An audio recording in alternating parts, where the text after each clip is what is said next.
was going to say the one thing about the introduction that is probably the only reason I put on the fact that I'm a member of the Forest Research Advisory Council is I used to give Mike Benedict and the folks over at BOFARP a hard time about their acronym, but now that I belong to the FRAC, I can't tease people about acronyms anymore. So, it's kind of interesting, you know, literally, I guess, in this presentation, I'm in the middle, and what we do, both through at SKC and what we do through the Pathways program that we'll be talking about here in a minute, is kind of also, I feel, in a lot of ways, right in the middle. We've heard about youth and getting youth interested in natural resource careers, and we're also going to hear about the other side of that, which, you know, later on is the professional development, especially leadership being one of the big ones that we found at IFMAT, was something that people really wanted more training in. But we're in that middle space where we're trying to get folks into and supported into professional forestry careers for tribes in the BIA. And we spent a lot of time thinking about how do we, you know, how do we play that middle role? How do we get more folks in from the high schools? How do we get them through college, and how do we get them and, you know, make sure that they're off to a good start in their professional career? This slide reminds me a little bit of pulling off a Band-Aid. I'm going to try to make it quick and fairly painless. This also, if you've been to a classic talk on climate change, there's usually about 40 minutes of really depressing science, right? It's all this stuff that everything's going to go wrong, and you get more and more depressed, and then they try to empower you at the end, and they tell you, well, you can be involved. You can change your light bulb. You know, and then you end up feeling even more depressed. It's like, really? That's the best you can do? So hopefully, I'm not going to do that. I'm going to get you depressed, but then we're going to talk about how we all can help solve this problem. So when we looked at IFMET, when we looked at, excuse me, workforce development, you know, this is, as I tell a lot of foresters when I give this presentation, this is where I tell you that we're old and we're retiring a lot. So what we found, and Don showed this, was, you know, less than 2% of the workforce in BIN tribes is under 30. Now, if you get out of college when you're 24, that's not, you know, totally shocking, 22, 24. But at the same time, remember, the Forest Service is about 10%. So, you know, there is still, we do have an age skew that we have to worry about. So, and again, what Don showed earlier, we got staffing down 29%. What I heard from Dave Koch recently, which was particularly disturbing, was since IFMAT was published, which was only about a year ago, but the data came from 2012 and 13, in those 2 years really, we've gone from 1,200 positions to under 1,000. And those 1,200 positions were considered to be kind of chronically understaffed. There was a call for another 800, so that's actually 1,000 now. So the funding and position analysis that was part of the Bureau's data call and part of the IFMAT analysis said that there needed to be another 800 jobs. Since then, we've lost 200, so we're really at about half of the kind of staffing that people think is appropriate. So the good news really is that we found in IFMAT is a number of native foresters, and back when they did the first IFMAT, 91, 92, was about 22% of the foresters in the BIN tribes were native, were enrolled members of tribes. That's actually more than doubled in the last 20 years. And one of the key players in that is this co-op program, the Pathways program that I'll talk about in a minute. One other thing, so you've already seen that graph, so at least it gives you something to look at other than me, which is always a good thing. But one of the things that I wanted to talk to you about before I got to the workforce development program, to the BIA Pathways program, is the current state of things with forestry education for Native American students. There are, according to a study that was done in 2012 by the Food and Agriculture Education Information Statistics, another great acronym, FAEIS, they did big studies of forestry schools. They looked at all the big forestry schools and looked at the distribution of minorities, students of different groups across these schools. And what they found was that there were 60 Native American forestry students in the country. Now, that didn't count because SKC as a tribal college wasn't a member of NALFREP, this institution that they queried. But That meant that we have about 40 Native American forestry students at our tribal college. So there's 100 Native American forestry students in the country. Now you look at these numbers and you look at the workforce need. One of the questions that we got to ask ourselves, other than just how do we support the students, is how do we get more of them? And that's where, especially trying to tie into youth camps and try to keep that whole conveyor belt rolling forward is an important question, because we're going to need more. We're going to need to do a good job supporting them. One of the bright parts in all of this is what you're looking at here on this map is a map of the major forested reservations in the United States. This is a map Laurel James did for the IFMAT report. And what you're seeing there are the tribal colleges. So you can see that there is actually quite a resource there. There are about 36 tribal colleges. The red ones are the two in the Dakotas that have master's degrees. All of the others, the green, are two-year degrees, and then the black is some kind of bachelor degree in a natural resource field. Oh, okay. Oh, pointer. Okay. Oh, let's see if I can aim. There we go. So anyway, master's degrees. And you can see most of the schools are two-year degrees. But again, the black are four-year institutions, and there's Salish Kootenai College, where I work right there.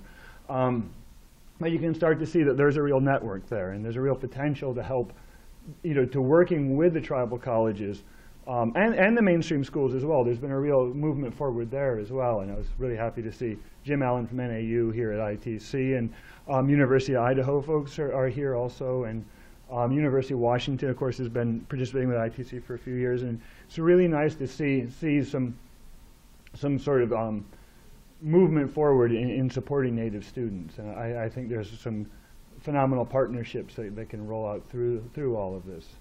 So, but I do think that especially if the big schools can partner, and if the agencies and other folks, if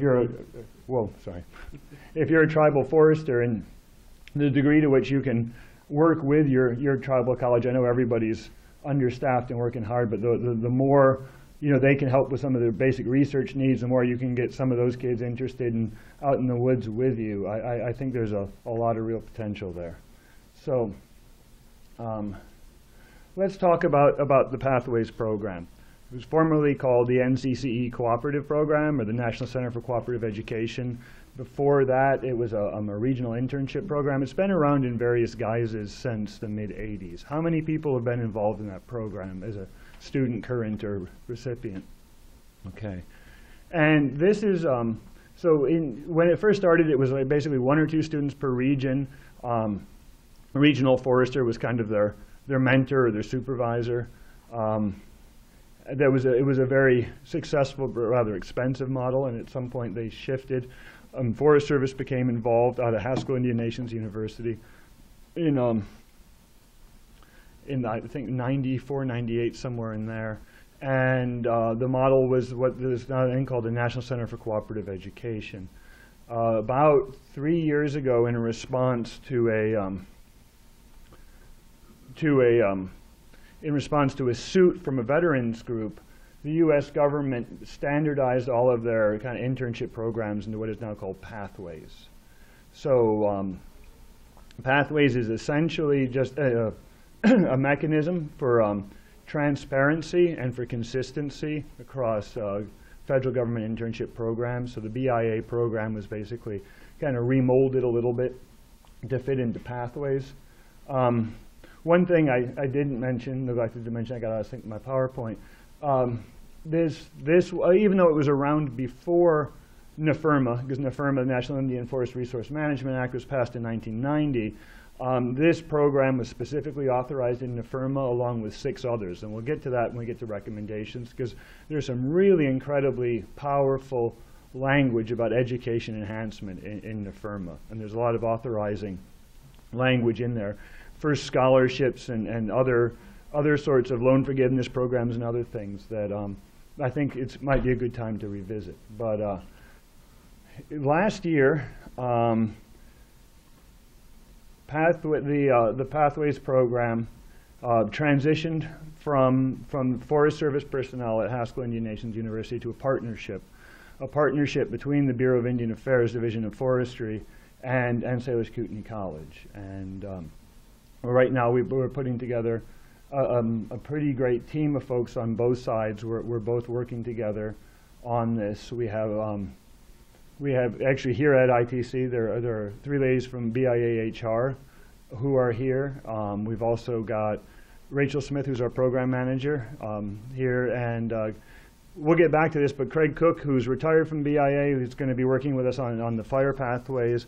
And I'd like to introduce, and this was, she's been in the job for only a week, Gayla Schock, who is now the BIA Youth Coordinator. And this is something that I don't know if it was, but you may have seen it when Don's presentation. One of the things that IFMAT wanted to see was a national education person at BIA, and Gayla it's a new position, and she's, well, new to the new position, I guess that goes without saying, but we're really excited to have her here, especially, and to work with her moving forward, because, and thanks for coming after being in your job for 5 days? Yeah. Yeah. So, I realize I have a lot to catch up on being at this place, all the programs that we have out there. Yeah, and that. This is great, and it was great timing too for this workshop. So yeah. So let me go a little bit into the program. Like some of you have been through this program. I wanted to just go over a few points. Basically, how the program works. We have 16 students in the program right now. Because it's a Pathways program, you have to apply through usajobs.gov. That was part of what OPM decided as a way of making this transparent, was that the major vehicle for that was the USA Jobs website. It's advertised. You have to submit all of your forms through that portal, and then HR gets it on the other end. So we have 16 students currently involved. You have to be an enrolled member of a federally recognized tribe. We're going to be gearing that up to 25 here, hopefully in the next year. Once those students get accepted into the program, they receive, it's currently $5,000 a year tuition assistance. That number hasn't changed in a while. I think hopefully it'll be going up a little bit here soon. But it's $5,000 a year tuition assistance, an internship in the summer that is funded by the BIA with a tribe or with a BIA agency or office. And then when the student graduates with a forestry degree and has 640 hours of internship, they are eligible for a non-competitive conversion to a BIA 579 position. Or they can go work for a tribe, in which case there's no non-competitive conversion, but they can do either. In the process of this, the student has a service obligation.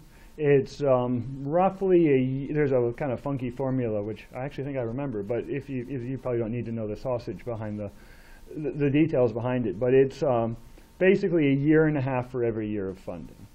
So if a student's in the program 2 to 3 years, they'll come out with 4 to 5 years of service obligation to work for a tribe or the BIA. One of the things that, just making sure I'm not missing anything in my, one of the things that's really, that we're excited about and that has worked out really well this year especially is how the internships roll out. We're trying to be a lot more strategic in it. They went out to the regions, basically funneled requests from different tribes and agencies within the region. And then we were able to get this list of folks who wanted to host an intern. Also, Rachel spent a lot of time working with the students to kind of figure out what their career objectives are and what especially things they wanted to learn about, and we tried to fit the agency and the student together. And hopefully over 2 or 3 years of internships, the student has a chance to really kind of hone in and try different things, whether it's it's actually 7 students are going to Yakima this year, where they'll get to kind of work on complex, big timber sale sorts of environments. But the year after that, they could be working in the lake states on hardwood silviculture, or something that's maybe a little bit more fire directed and fuels. So we can really work with the student to make sure they're meeting their career objectives. We're also making sure that the tribes and the agencies have a chance, because there's a lot of people out there who want to mentor students, and they're also hoping to get a worker and maybe eventually an employee out of it. So there's a lot of reasons that this is going to work well for both sides. One thing I just want to make clear, Salish Kootenai College does administer this program, We do it through a center called TREES, which is an acronym. It's one of our better acronyms, I think. Maybe I'm biased. Tribal Research and Education in Ecosystem Sciences, so TREES. And that was to differentiate it from the academic department at SKC that teaches students at SKC, because this is a national program. Students don't have to come to SKC to be part of this program. Students are in various places for very good reasons as far as they're concerned in terms of their region and their closeness, proximity to family, and all the other issues that go into it. So we have students that are scattered over 9 different universities at the moment. So they're all over. And one of the things that we're trying to do, there's 2 other things that we've been working in the partnership with the BIA to do that have been really exciting. One is that we've been given the funding authorization to bring them all to ITC. Because one of the things that to us is absolutely critical about this kind of workforce development is getting students to actually, well, 2 things with that. One is to get them to know each other. Cohort support, cohort mentoring, cohort building is, I think, a very important part of success, so that these students all get to know each other. We also wanted to give them a kind of a sense of mission or a sense of family. ITC is the best place to come and learn what's going on across the country with tribes and forestry. And I think as you've heard with some of the IFMAT and Anchor Forest conversations, it's a pretty exciting time to be involved in tribal forestry. And it's also a time when every person's critical, and we want the students to realize that they're part of that story and feel that they're actually, they are part of that next generation of leadership. And I think ITC is a great place for them to get that message and to kind of see a lot of what's going on. And the other thing that we're doing is every summer we're doing a 5 to 7 day training trip that we're moving around. I think this is actually originally an idea of Mike Benedict's that kind of morphed into last summer. We had a Midwest silviculture trip. We put 1,200 miles on the van. And it felt like it too, didn't it, Jennifer? in about 6 days, we visited probably 7 or 8 different reservations, and we got to see a range of, direct service, BIA direct service, 638 by tribes, a range of different sizes and complexities of forest management. It was a great trip for the students. The whole time we were kind of talking about silviculture and forest planning. And this year's trip is to Northern California, and it starts tomorrow. We're at 8 o'clock tomorrow. We're going to go get the students over at the Red Lion, and we're heading down to Yurok, Hupa, and Karuk tribes, where John Basquette, the BIA timber forester for Pacific region, has done a really nice job talking to the tribes and planning it out, and we'll be there. The students will return home on Thursday. So it's a 6-day trip where they'll see, again, a lot of very, very interesting, very particular examples of what goes on in tribal forestry. So we're really excited to be able to provide those opportunities. And we wanted the students who weren't at SKC to learn about what was going on in tribal forestry. We have a class at SKC called Issues in Tribal Forest Management, but native students at other schools are getting very good forestry educations. We also wanted to make sure they were getting education in what was happening with tribes, because the tribes of the BIA are their future employers. So, and the other thing that we've gotten permission to do, and we have one student currently who's taking advantage of this, is students who are in the program, if they graduate and they want to continue on into a master's degree, we're offering this. It's the same level of support. The support just keeps going into grad school. So next steps, this is a picture from our trip last year. You'll notice the small guy on the right, Doug, he's out there. I just saw him the other day. Here at ITC. So again, this Pathways program, from what we've heard, talking to Flame Haven and others, is considered a model within trust services. There are a lot of other people who want some kind of Pathways program, and they look to this forestry Pathways program that has been around for such a long time and has had such an important impact on BIA forestry and the tribes. That this is a model. We're honored to be part of it. We just Aaron Baldwin has just decided fairly recently that we're going to do the same thing with him with fire, and so Craig and Aaron Well, Craig came on board, and now he's starting to talk to HR and to Aaron and other folks to make sure that we're designing a program that that meets everybody's needs. And we're still hoping to advertise in July, right, for the first opening. So if you know any native students who are interested in going to school in fire, and because of the 401 qualifications, this would be somebody in essentially a biological science program at a college. So it doesn't have to be forestry. It could be wildlife or general biology. They have to be that 401 series qualifications. So we'll be bringing on fire students, and we're really excited about that. And then we're just going to kind of continue these training and cohort building activities. I think we're still, we're kind of looking at, once you get 25 forestry students and 20 fire students, we may not be able to do double cohort training. We're probably going to do cohort training separately. It'd be great to bring them together when we can, but we're still kind of thinking about how that's going to look. But it's going to be great, I hope, anyway. So let me just go back from one of the other things that we're trying to do before I get to recommendations.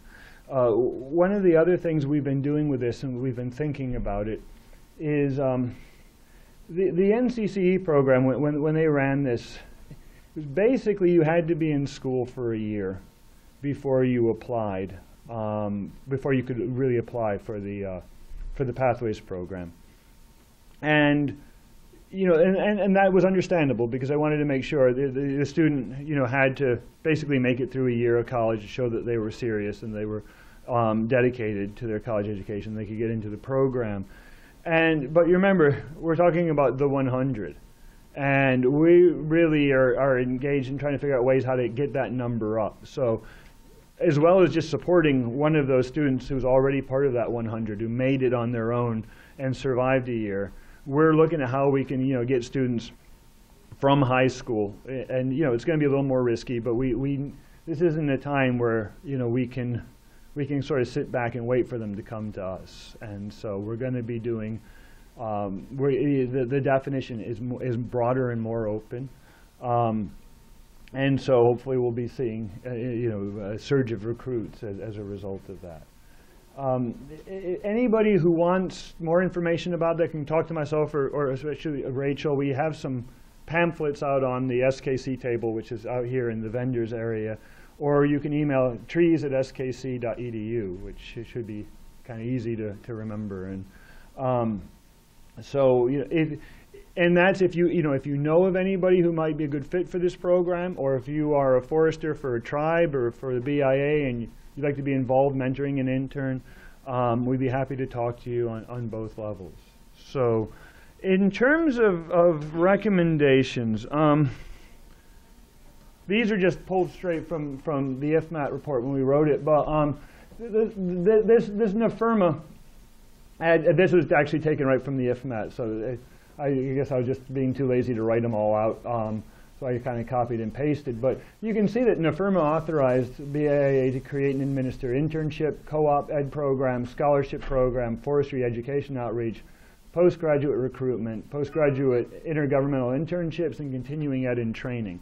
Now, I know that money's not unlimited and staffing as well, but I think this is a good place to kind of look at that. I mean, that's all open and available, and start that kind of conversation of, are any of those, would they fit in? And do we want to start thinking about how we could get one or two of those rolling out? We being, more cooperatively, how could some of those help this bigger issue of workforce development?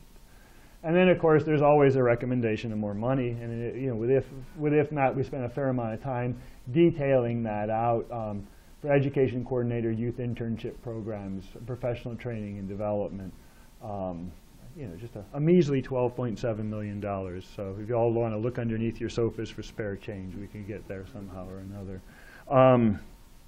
And then the other thing is one other thing that a recommendation I've been thinking about is, and I know it's just the nature of the way the BIA gets money. It's certainly not meant to be a fault on the Bureau, but this youth initiative money, and we heard both of the youth camp presenters this morning were able to utilize that money, which is great. And last year we actually got funding to do a high school program where we gave money to the tribes to hire high school students who were tribal members.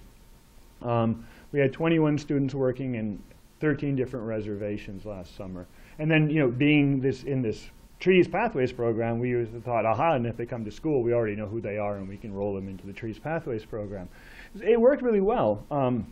We probably didn't do as good a job telling the story of it, but because this money every year, you don't know if you're going to get it next year, it's 1 year funding, and because the Bureau wants to keep the money and they really want to show broader impacts, it seems, at least in our experience, it's hard to get funded consecutively, essentially, because there's a lot of demand out there, so the money is getting spread out, and that's understandable, but it's also, like a lot of things with soft money, it's hard to build a program on non-recurring funding. And I think, again, it's just another thing to kind of think about, how do we do this so that folks aren't, and again, it's not just a question of getting money from the Bureau. There are all sorts of other places we could ask for funding, from Butch Blazer and the USDA to other sources. But how do we get something that's stable so that Victoria is not spending a lot of her time just trying to find the money to run the camp every summer, and how we can create these programs that are sustainable, because it creates frustration.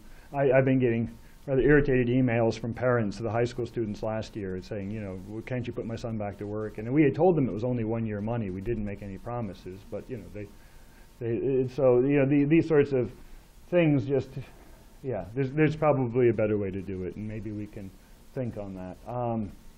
And I guess really that's it for me, unless there are any questions. You got one. Adrian, you mentioned that there was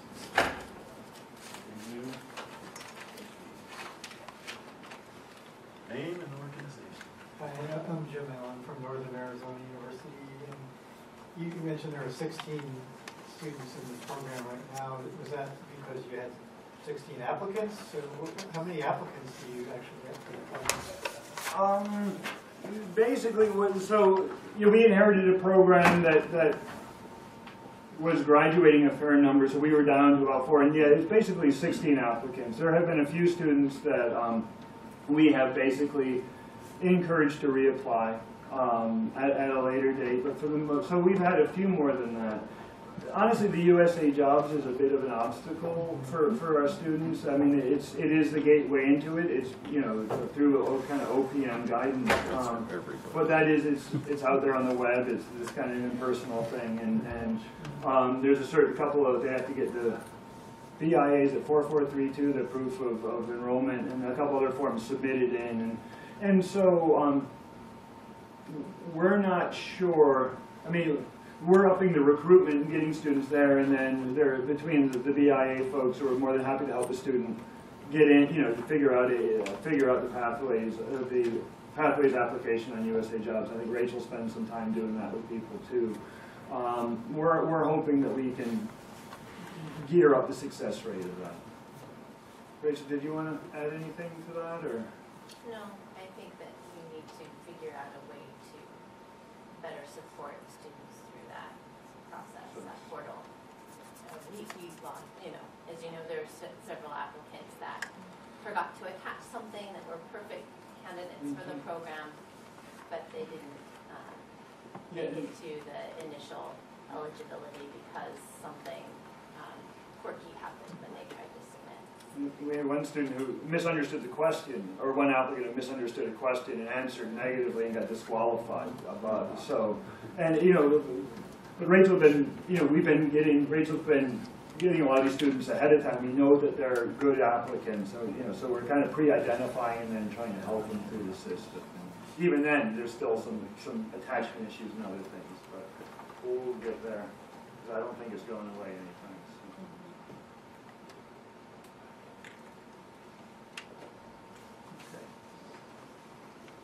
Thank you very much.